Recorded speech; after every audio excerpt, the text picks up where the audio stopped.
Hello everyone, आज हम exercise 1.1 का लास्ट क्वेश्चन फिफ्थ को सॉल्व करके देखेंगे।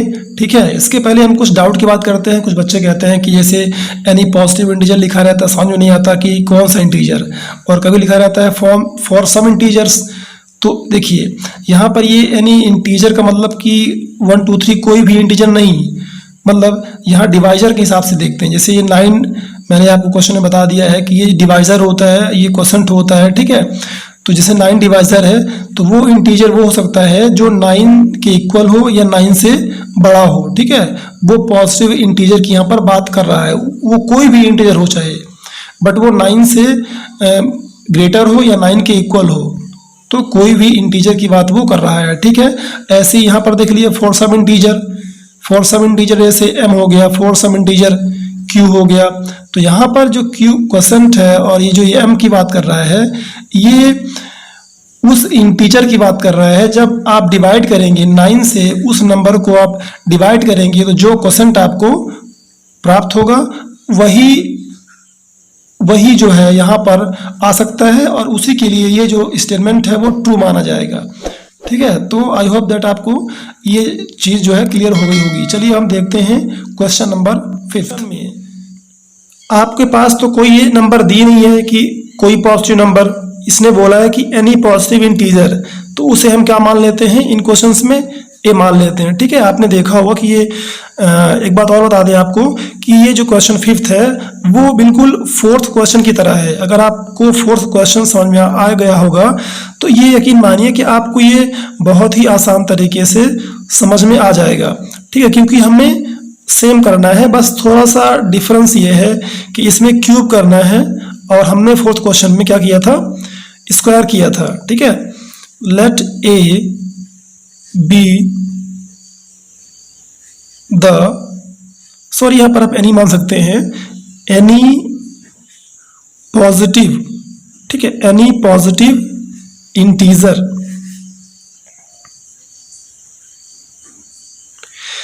Late A B any positive integer. ठीक है, यहाँ पर डिवाइजर क्या है, बी। ठीक है, यहाँ पर भी आप देख रहे होंगे आपको 9 दिख रहा है। ठीक है, बट यहाँ पर हम 9 नहीं लेंगे। ठीक है, यहाँ पर हम 9 नहीं लेंगे, यहाँ पर हम 3 लेंगे, क्योंकि 9 जो है 3 के स्क्वायर में आ जाता है। ठीक है, हम 9 का जब भी स्क्वायर क्यूब करेंगे तो उस कंडीशन में हमें 9 कॉमन मिल सकता है। इसलिए हम यहाँ पर, जैसे हमने 4th क्वेश्चन में आपको बताया था कि बिल्कुल सेम रहेगा उसकी तरह, तो यहाँ पर हम क्या मानेंगे, जो डिवाइजर है वो हम 3 मानेंगे, क्योंकि जो 9 है ना, वो 3 के स्क्वायर में आता है और वो 3 से कंप्लीटली डिविजिबल है। तो यहाँ पर आपको ध्यान देना है, यहाँ पर भी हम 3 मानेंगे। तो अब इसके हिसाब से अगर देखा जाए तो एक इस फॉर्म में हो सकता है, by Euclid's division lemma, A equal to 3q, 3q quotient हो जाएगा प्लस रिमाइंडर हो जाएगा, है ना। बट जो हमारा r है वो किस फॉर्म में हो सकता है, क्योंकि जो रिमाइंडर है वो 0 से ग्रेटर देन और इक्वल होता है एंड लेस देन डिवाइजर होता है। तो यहाँ हमने डिवाइजर क्या माना है, हमने 3 माना है। ठीक है, बी हमारा 3 है, तो यहाँ 3 लिख देंगे। तो r क्या क्या हो सकता है, r0 1 2। ठीक है, 3 नहीं होगा, 3 से लेस देन होगा। तो इस कंडीशन में जो हमारा a है वो उसके कितने फॉर्म बनेंगे, 3 फॉर्म बनेंगे। Therefore a can be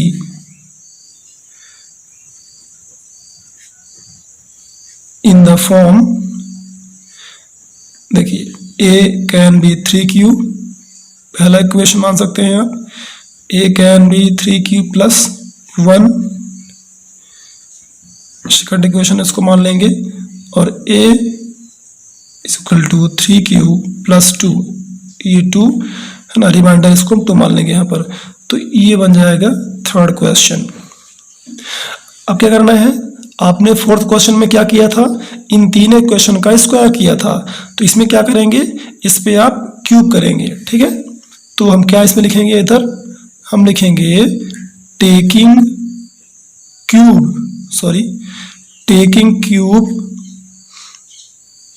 of equation first, ठीक है,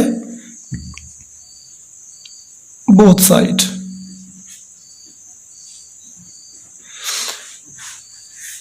ठीक है, तो करिए क्यूब।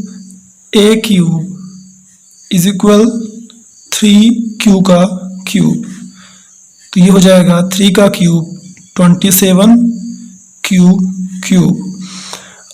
अब हमें यहाँ पर क्या करना है, 9 कॉमन लेना है, ठीक है, क्योंकि हमें 9m और 9m+1 के फॉर्म में शो करना है, तो 9 डिवाइजर होना चाहिए, तो हम 9 कॉमन लेंगे हर कंडीशन में, यानी कि तीनों इक्वेशन में हम 9 ही कॉमन लेंगे। तो 9 कॉमन लेंगे तो कितना बचेगा, 9 3 होता है, तो 9 3 ये क्यू हो जाएगा। इसके बाद आपको इस पूरे जो ये पार्ट है इसको आपको m मान लेना है, और यहाँ आपको शो भी करना है कि वेयर हमने क्या माना है, 3q क्यूब इज इक्वल हमने m माना है, ठीक है, फॉर सब इंटीजर। तो ये फर्स्ट आपका हो गया, और इसी तरह से आप कर सकते हैं तीनों इक्वेशन का, ठीक है, taking cube of equation second, ठीक है, बोथ साइड्स। तो सेकंड इक्वेशन क्या है, सेकंड इक्वेशन 3q + 1 है, तो a का क्यूब करेंगे आप इधर 3q + 1 का होल क्यूब करेंगे, ठीक है। अब यहाँ पर आपको ध्यान ये देना है कि a + b का होल क्यूब जो फार्मूला आपने 9th में, ठीक है, यूज किया था, उसको याद किया था, तो वो आपको ध्यान होना चाहिए, ठीक है। नहीं ध्यान है तो उसको आप देखकर उसको याद कर लें, तभी आप इसको सॉल्व कर पाएंगे इजीली, ओके। तो चलिए बताते हैं क्या होता है। फार्मूला होता है a + b का whole cube is equal a cube + b cube + 3ab and bracket में a + b, ठीक है।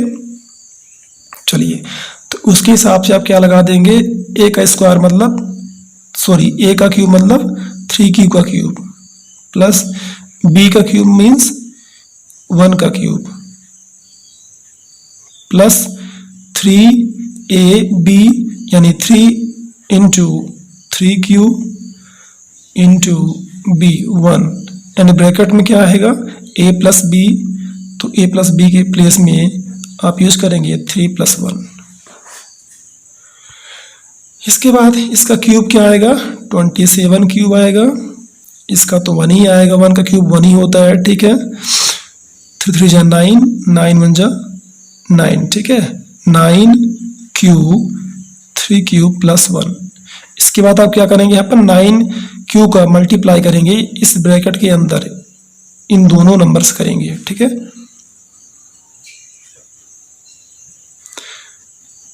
9 3 जा 27q स्क्वायर प्लस 9 1 जा 9q, ठीक है। तो ये आपके इधर हो गया। इसके बाद आपको एक स्टेप और लेना है, इस 1 को आपको लास्ट में करना है, ठीक है, और इन नंबर्स को जिसमें q है वो उसको करना है एक साथ, 27q square plus 9q and plus 1। Then आपको इन तीनों ही नंबर से क्या करना है, 9q या 9 आप कॉमन ले सकते हैं, 9q अब कॉमन ले लिया आपने, तो क्या बचा, यहाँ 3q square plus 3q plus यहाँ पर 1 बचेगा, ठीक है। इसके बाद लास्ट में ये 1 हो गया, और फिर अब तो आप जानते ही हैं कि हम इसको क्या मान लेंगे, इतने सारे पार्ट को हम m मान लेंगे, m, तो ये हो जाएगा 9m + 1, तो ये आपका सेकंड आ गया। आप फिर यहाँ पर इस चीज़ को रेफरेंस में देंगे, बताएंगे कि हमने क्या माना है, q 3q square plus 3q plus 1 is equal हमने क्या माना है, m माना है। ठीक है, तो सॉरी आपको थोड़ा सा यहाँ पर देखने में मिस्टेक हुई होगी, क्योंकि थोड़ा सा हमने ध्यान नहीं दिया है ना, ये हाथ सही प्लेस पे नहीं था। बट इसको आप देख लीजिए और इसको अच्छे से नोट कर लीजिए, फिर हम आगे बढ़ते हैं। ठीक है, इसी तरह से सेम प्रोसेस हम किस में करेंगे, इक्वेशन हम थर्ड में करेंगे। Taking cube of equation third both sides, तो क्या लिखेंगे, ए क्यूब प्लस 3 प्लस 2 का होल क्यूब। इसके बाद क्या होता है, ए क्यूब मीन्स 3 का क्यूब प्लस 2 का cube plus 3 into 3 cube plus into 2, फिर ब्रैकेट में करेंगे आप 3 क्यूब प्लस 2। इसको सॉल्व करिए, 27 क्यूब प्लस इसका 8 आएगा, तो यह 9 2 18 क्यूब। नेक्स्ट 3 क्यूब प्लस 2, यहाँ पर आप प्लस नहीं कर सकते क्योंकि ये वेरिएबल है और ये है ना नंबर है, कांस्टेंट है। सो इसको आप नेक्स्ट स्टेप में करेंगे, 27 क्यूब प्लस 18 क्यूब। सॉरी, आप इसका क्या करेंगे, 18 क्यूब का इसमें मल्टीप्लाई करेंगे। ठीक है, 18 cube into 3 cube and then plus, फिर आप इसका इंटू इससे करेंगे। तो यहाँ पर मैं वैसे कर दिया हूँ, आप डायरेक्टली भी यहाँ पर मल्टीप्लाई कर सकते हैं।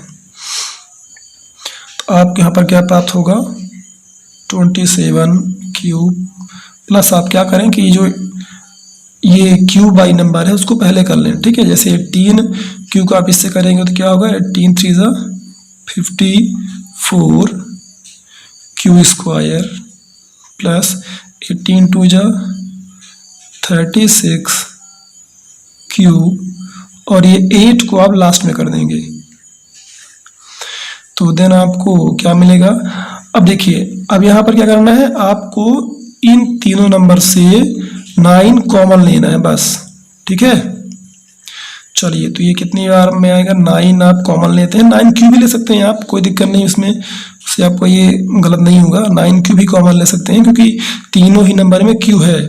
ठीक है, तो 9 3 27 स्क्वायर, यहाँ पर 9 6 54 होता है। ठीक है, तो 9 6 यहाँ पर लिखेंगे, क्यू कॉमन आ गया, क्यू बचेगा, और 9 4 36 होता है, और क्यू कॉमन आया तो यहाँ पर सिर्फ 4 बचेगा, ब्रैकेट क्लोज, यहाँ पर 8 आ गया। नेक्स्ट, फिर आपको याद ही होगा कि हम 9 को छोड़कर ये जो पूरा पार्ट है इसके प्लेस में हम 1 मानते हैं, m मानते हैं, तो ये 9m हो जाएगा और ये प्लस 8, तो ये आपका तीसरा फॉर्म आ गया। ठीक है, फिर आपको ये लास्ट में इधर लिखना है कि Q 3q square plus 6q plus 4, इधर आप अच्छे से कर लेंगे 4, यहाँ पर ये 4 है और इसके इक्वल में आप क्या लिखेंगे, m मानेंगे। ओके, नेक्स्ट फिर आपको यहाँ पर लास्ट में लिख देना है 10